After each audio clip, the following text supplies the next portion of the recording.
पहले से ही परीक्षा होने से पहले बेलेट्रॉन क्वेश्चन आउट करवा देता है। बेरोजगारों का आवाज अगर मीडिया कर्मी उठाएंगे तो सरकार विरोधी आता है और छात्रों को केवल गुमराह किया जाता है रोजगार के नाम पर। हाँ, तो देश का निजीकरण हो रहा है, देश तो बेचे जा रहे हैं। कोचिंग संचालक सुसाइड कर काफी कर्ज में कोचिंग संचालक डूब चुके हैं। अभी तक हमारे सभी शिक्षक सब्र किए हुए हैं। कोई सरकार यहाँ पे दोहरी नीति की गेम खेल रही है। लगातार 6-7 महीने से कोचिंग संस्थान बंद है और शिक्षकों की जो स्थिति है आपसे भी नहीं छिपा हुआ है। अभी एक कोचिंग संस्थान के डायरेक्टर हैं, तो सरकार का जो नेता लोग का रैली है, रैली में हजारों की संख्या में लोग भीड़ इकट्ठे हो रहे हैं, तो कोरोना नहीं हो रहा है। जबकि एक शिक्षक बच्चे को सोशल डिस्टेंसिंग का ध्यान रखते हुए अगर पढ़ाते हैं तो बच्चे का कोरोना हो जाता है। इस पर आप क्या प्रतिक्रिया दें? सबसे पहले मैं आप बदलता बिहार के पूरे टीम को कम से कम इस मुहिम में आने के लिए धन्यवाद देना चाहते हैं कि आप लोग शिक्षक का दर्द समझें। अभी फिलहाल जो कंडीशन के बारे में मैं यही बोलना चाहूँगा कि सरकार यहाँ पे दोहरी नीति की गेम खेल रही है। अभी आपने देखा कि चुनाव का डेट अनाउंस हो गया, नेताओं की रैली में कई हजार बाइक जा रहे हैं। हम तो खुद फेसबुक सोशल साइट पे डाल भी रहे हैं, कोई कार्रवाई नहीं हो रहा है। लेकिन जो शिक्षक, आपको पता होगा कि 14 मार्च से कोचिंग संस्थान बंद हैं। सबसे पहले कोचिंग को बंद किया गया। हम लोगों ने सरकार के कदम में कदम मिलाकर चलने का काम किया। साथ में अभी तक हमारे सभी शिक्षक सब्र किए हुए हैं। कोई तो उम्मीद, लेकिन कोई उम्मीद नहीं है। लगातार कोचिंग बंद है। अभी हर बार नया नया गाइडलाइंस आया। इस बार आया तो 9वीं से 12वीं तक के सरकारी संस्था स्कूल खोल दिए गए, लेकिन कोचिंग नहीं खोला गया। इससे स्पष्ट है कि सरकार दोहरी नीति का गेम जो है गेम खेल रही है। शिक्षकों का अपना निजी मकान नहीं होता है, कहीं ना कहीं शहर में निकल के मोटी रूम रेंट देना होता है, तो क्या मालिक शिक्षकों की दर्द को समझ रहे हैं? बिल्कुल अर्जुन जी, आपने सही पूछा। ऐसा कोई बात नहीं है। सारे शिक्षक पे 1-2 लाख का कर्ज अभी तक हो चुका है। रूम रेंट अभी हम आपको काउंट करवा रहे हैं। सबसे पहले रूम रेंट जो भी कोचिंग संस्थान वाले हैं, अगर छोटे हैं फिर भी 10,000, बड़े हैं तो उनसे ज़्यादा। 7 महीना कंप्लीट हो चुका है। हर एक कोचिंग संस्थान में 3-4 स्टाफ होते हैं, उनका खर्च टोटल मिला जुला के काफ़ी कर्ज में कोचिंग संचालक डूब चुके हैं। सरकार को कोई मतलब नहीं है, ना किसी प्रकार का कोई राशि किसी भी शिक्षक को मुआवजा देने का किया गया। सारे कोचिंग संचालक भूखमरी के कगार पे आ चुके हैं। अब कोई रास्ता नहीं, या तो कोचिंग संचालक सुसाइड करें, क्योंकि अभी तक कोई गाइडलाइन नहीं आया। आप एक कॉम्पिटिटिव शिक्षक हैं और जब छात्रों की बात होती है तो वैकेंसी लगभग बिहार में नदारद है। बेरोजगारों का एक फौज खड़ा हो गया है।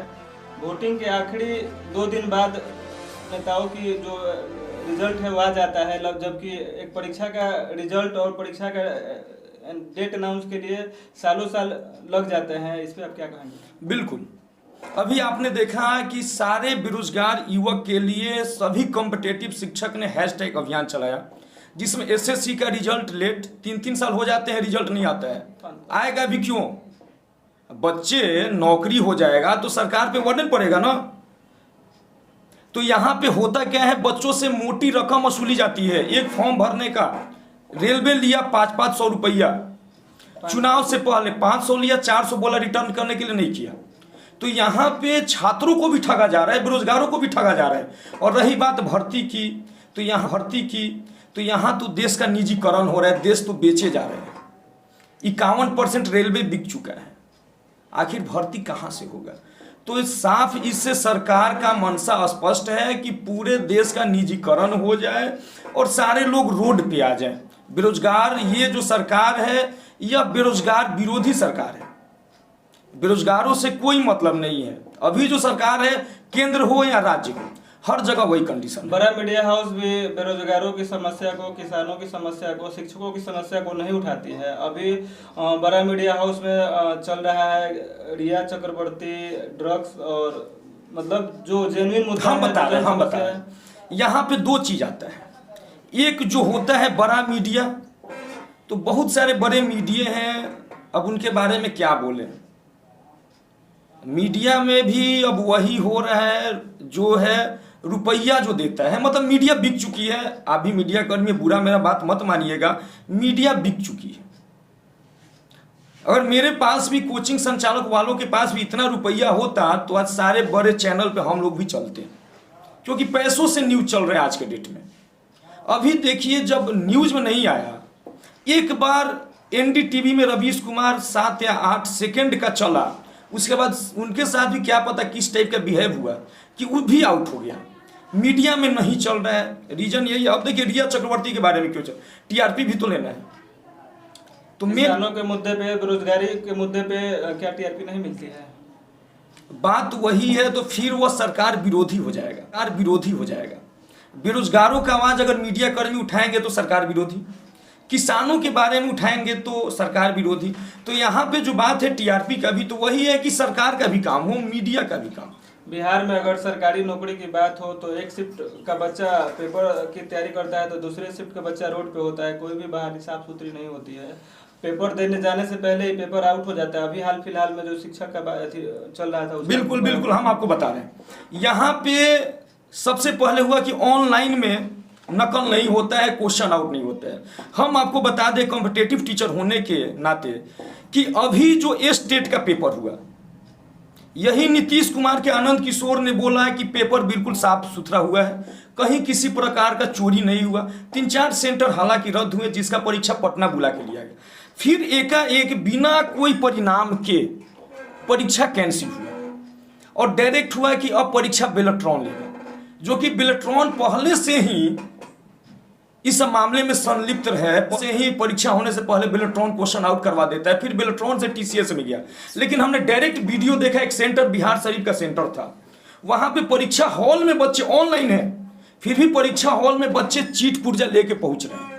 इससे सरकार की नीति स्पष्ट है कि लगभग सीटें अंदर ही अंदर बिक जाता है और छात्रों को केवल गुमराह किया जाता है रोजगार के नाम पर। छात्रों को क्या संदेश देना चाहेंगे आप? हम छात्रों को यही संदेश देना चाहेंगे कि हमारे देश में 60% युवा है और उसी सरकार का आप चुनाव कीजिए जो आपके लिए हो। फिलहाल अभी सामने ऐसा कोई सरकार नहीं दिख रहा है जो युवाओं के लिए हो। कुछ ही दिन बाद चुनाव होने वाला है, आप युवाओं से कैसी सरकार की नीति, कैसी सरकार की बात करेंगे, जो बेरोजगारी की बात करे या जो विकास की बात करे? अभी हम आपको बता रहे हैं, अभी जो चुनाव का डेट अनाउंस हुआ, सबसे पहले तो हम मीडिया कर्मी भाइयों से बोलना चाहेंगे कि आप जो न्यूज है, कम से कम कोरोना काल है, कोचिंग बंद होने का मेन वजह है कि कोचिंग्स में भीड़ होती है। इस बात को मानते हैं, कोचिंग में भीड़ होती थी, 7 महीना से कोचिंग बंद पड़ा है। लेकिन कोरोना काल में नेताओं की रैली, बड़े बड़े रैलियां हो रहे हैं, पटना का पूरा सड़क जाम हो जा रहा है, जहां रैली निकल रहे हैं आम जनता को परेशानी हो रहा है। इससे कोई मतलब नहीं है। और हम अपने युवाओं भाई को यही संदेश देना चाहेंगे कि आप उसको चुनिए, जो भी सरकार आती है झांसे देती है, लुभावने देती है, बाद में रिजल्ट सामने रहता है। तो हम ये बोलना चाहेंगे कि आप उसे चुनिए जो युवाओं के हित में हो, जो रोजगारी पे बात करे, बेरोजगारी को दूर करे और सबसे बड़ी चीज देश का निजीकरण न करे। बिहार में ऐसा कोई विकल्प दिख रहा है आपको? अभी सामने, अब हम क्या बोले, ऐसा विकल्प तो नहीं है, क्योंकि अभी जिस पार्टी में लड़ाई होती है हमने दोनों पार्टी को देख लिया है।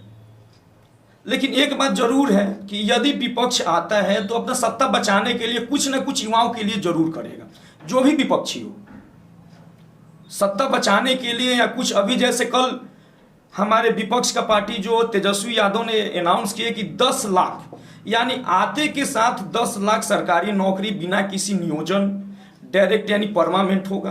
काफ़ी खुशी हुई सारे बेरोजगार छात्रों को, शिक्षकों को भी खुशी हुई कि कम से कम नियोजन का जो शब्द है यह हटना चाहिए।